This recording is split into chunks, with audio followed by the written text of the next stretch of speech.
Hi friends, welcome to our channel. இன்னைக்கு நம்ம சேனலில் நல்ல காரசாரமாக ஒரு நண்டு வறுவல் தான் எப்படி பண்ணுறதுன்னு பார்க்க போகிறோம். நண்டு வறுவல், நண்டு மசாலா எப்படின்னாலும் சொல்லிக்கலாம். அது எப்படி பண்ணுறதுன்னு பார்க்கலாம். வாங்க வீடியோக்குள்ளே போகலாம். அதுக்கு முன்னாடி நீங்கள் இப்போ தான் ஃபஸ்ட் டைம் நம்மளோட சேனல் பார்க்குறீங்க அப்படின்னா சப்ஸ்கிரைப் பண்ணி சப்போர்ட் பண்ணுங்கள். கூடவே பக்கத்தில் இருக்கிற பெல் பட்டனையும் கிளிக் பண்ணிக்கோங்க. அப்போ தான் நான் போடுற வீடியோஸ் உடனுக்குடன் நோட்டிஃபிகேஷனில் வரும். இப்போ வாங்க வீடியோக்குள்ளே போகலாம். அதுக்கு ஃபஸ்ட்டு ஒரு பாத்திரத்தில் கொஞ்சம் 2லேருந்து 3 ஸ்பூன் அளவுக்கு எண்ணெய் சேர்த்துக்கோங்க.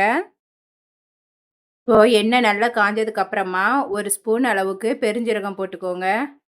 பெருஞ்சீரகம் நல்லா பொரிஞ்சதுக்கப்புறமா ஒரு 2 கொத்து கருவேப்பிலை சேர்த்துக்கோங்க. இப்போது கடுகு நல்லா பொரிஞ்சிடுச்சு. இப்போது வெங்காயம் சேர்த்துக்கலாம். நான் இன்னைக்கு ஒரு 4 மீடியம் சைஸ் பல்லாரி கட் பண்ணி வச்சுருக்கேன், அதை சேர்த்துக்கலாம். நான் 3/4 கிலோ அளவுக்கு நண்டு எடுத்து வாஷ் பண்ணி வச்சுருக்கேன். 3/4 கிலோவுக்கு நான் சொல்கிற அளவுகள் கரெக்டாக இருக்கும். வெங்காயம் சேர்த்ததுக்கப்புறமா நல்லா வதக்கி விட்டுக்கோங்க. வெங்காயம் நல்லா கண்ணாடி பதம் வரணும், அந்த அளவுக்கு வதக்கிக்கோங்க.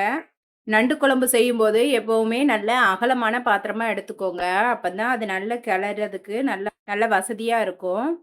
இப்போது நம்ம சேர்த்த வெங்காயம் நல்லா கண்ணாடி பதம் வந்துருச்சு. இப்போது நம்ம தக்காளி சேர்த்துக்கலாம். நான் 3 மீடியம் சைஸ் தக்காளி கட் பண்ணி வச்சுருக்கேன், அதை சேர்த்துக்கலாம்.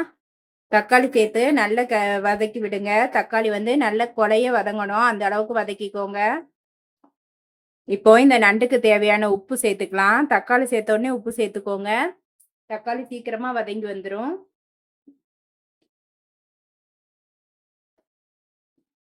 இப்போ நம்மளோட தக்காளி பாதி அளவுக்கு வதங்கிடுச்சு. இந்த டைமில் இஞ்சி பூண்டு பேஸ்ட்டு சேர்த்துக்கலாம்.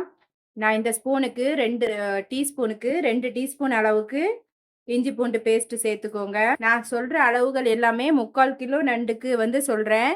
நீங்கள் அதை விட கம்மியாக எடுத்தீங்க இல்லைன்னா அதிகமாக எடுத்தீங்க அப்படின்னா அதுக்கு ஏற்ற மாதிரி இந்த அளவுகளை கூட்ட குறைக்க செஞ்சுக்கோங்க. நல்லா தக்காளி நல்லா குழஞ்சி வதங்கிடுச்சு பாருங்கள். இந்த டைமில் இந்த நண்டு மசாலாவுக்கு தேவையான நண்டு வறுவலுக்கு தேவையான மசாலா சேர்த்துக்கலாம். நான் இன்னைக்கு 4 ஸ்பூன் அளவுக்கு மல்லிப்பொடி, 2 ஸ்பூன் அளவுக்கு வத்தல் பொடி, 1 ஸ்பூன் கரம் மசாலா, 1 ஸ்பூன் மஞ்சள் பொடி சேர்த்துக்கிறேன். மல்லிப்பொடி வத்தல் பொடியெலாம் தனித்தனியாக இல்லாதவங்க ஒரு 1 டேபிள் ஸ்பூன் அளவுக்கு வீட்டில் அரைச்ச குழம்பு மிளகாத்தூள் சேர்த்துக்கோங்க. அது கூடவே ஒரு ஸ்பூன் அளவுக்கு கரம் மசாலா சேர்த்துக்கோங்க. போதும், அவ்வளோதான். இப்போ நம்ம மசாலாலாம் ஓரளவுக்கு வதங்கிடுச்சு. இந்த டைமில் நம்ம வாஷ் பண்ணி வச்சுருக்கிற நண்டு சேர்த்துக்கலாம். இப்போது நம்ம வாஷ் பண்ணி வச்சுருக்க நண்டை சேர்த்துக்கலாம். இப்போது நண்டு சேர்த்ததுக்கப்புறமா நல்லா கிளறி விட்டுக்கோங்க. இந்த மசாலா எல்லாம் நண்டில் பிடிக்கிற மாதிரி நல்லா கிளறி விட்டுக்கோங்க. அவ்வளோதான். இப்போது மசாலாலாம் நல்லா படுற மாதிரி கிளறி விட்டாச்சு. இப்போது இந்த நண்டு வேகிறதுக்கு தேவையான அளவு தண்ணி சேர்த்துக்கலாம். இந்த கப்புக்கு 1 கப் அளவுக்கு தண்ணி சேர்த்துக்கலாம். நம்ம இன்னைக்கு வறுவல் மாதிரி தான் பண்ண போகிறோம், கிரேவி மாதிரி பண்ணலை. நீங்கள் கிரேவி மாதிரி பண்ணுறீங்க அப்படின்னா தண்ணியோட அளவை அதிகப்படுத்திக்கோங்க. இப்போது நம்ம நண்டு சேர்த்ததுக்கப்புறமா தண்ணி ஊற்றாச்சு. தண்ணி தெரியுதா? இப்போ நண்டில் தண்ணி சேர்த்தாச்சு. இப்போ மூடி போட்டு வேக விடுங்க. இந்த நண்டு நல்லா வேகட்டும் ஒரு 10 நிமிஷம். அதுக்கப்புறமா நான் காட்டுறேன். பாருங்க, நல்லா கொதிக்க ஆரம்பிச்சிருச்சு. இது இன்னும் நல்லா வேகட்டும். நல்லா கிளறி விட்டுக்கோங்க. அப்போ தான் எல்லா நண்டும் ஈவனாக வெந்து வரும். இப்போது இது இன்னொரு 5 நிமிஷம் வேகட்டும். வெந்ததுக்கப்புறமா காட்டுறேன். பாருங்க, 10 நிமிஷம் ஆயிடுச்சு. நம்ம நண்டு எல்லாம் நல்லா வெந்துடுச்சு. அவ்வளோதான், நம்மளோட நண்டு மசாலா அருமையாக ரெடி ஆயிடுச்சு. நம்ம சேர்த்த தண்ணி நல்லா வற்றி வெந்து வந்துடுச்சு பாருங்க. இப்போ லாஸ்ட்டாக இறக்குற டைமில் நம்ம மிளகுத்தூள் சேர்க்க போகிறோம். நான் மிளகு சீரகம் 2ம் சேர்த்து அரைச்சி வச்சுருக்கேன். நல்லா 2ம் சேர்ந்து வறுத்து பொடி பண்ணி வச்சுருக்கேன்.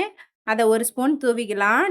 நீங்கள் சின்ன குழந்தைங்களுக்குலாம் கொடுக்குறீங்க அப்படின்னா பார்த்து சேர்த்துக்கோங்க. காரம் அதிகமாக இருந்தால் சாப்பிட கஷ்டப்படுவாங்க. அவ்வளோதான். இதை நல்லா ஒரு டைம் மிக்ஸ் பண்ணி விட்டுக்கோங்க. அவ்வளோதான், நம்ம நண்டு மசாலா அருமையாக ரெடி ஆயிடுச்சு.